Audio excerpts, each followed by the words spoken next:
lama pada. Gua. Ora jalde sa. Wala. Ini apa to ko ba? Buat dira.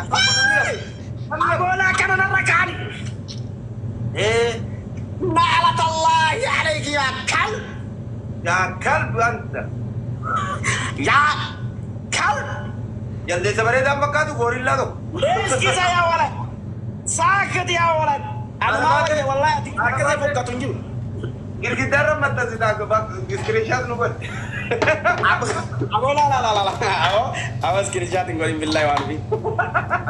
Jalde sa bare da Kala dari radio. Labu ma bilala baya. Jalde sila labu ma.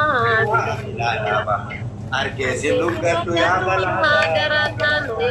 Arke silunga tu ma gara. Gara ya. Ko sabe ana ba de mare tu.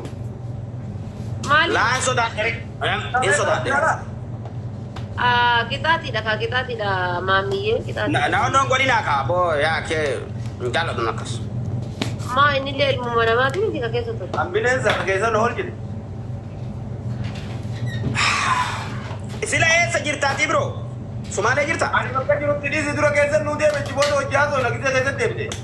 Aye wallahi kaisa tin de ya garu rakong bagu. Ko ir boye sajirta. Am kuno holla ra bade jira. Wa kairo. Ya. Wallahi. Kamar tama. Aja ban. Banate jemaah. Berdekat sebelumnya. Wah. Thank you family. Oh brother, thank you so much. Awam matu makam ya. Abo mande kia ma ja chuke sari aki mama tanu nyatan. Brother itu ya. Brother, thank you. Bira, jangan kita bira. Era so kita belai dok. Bukan kaisa. Wanu fi. Kalau kita tahu dia. Ibu makam itu. Lah, ana ma rabo itu saati salat tadi. Jeda ana ma rabo itu dia ma wanu fi walin tabada. Saati salat tadi wallahi asya jana mera masjid berawan juru funta baby.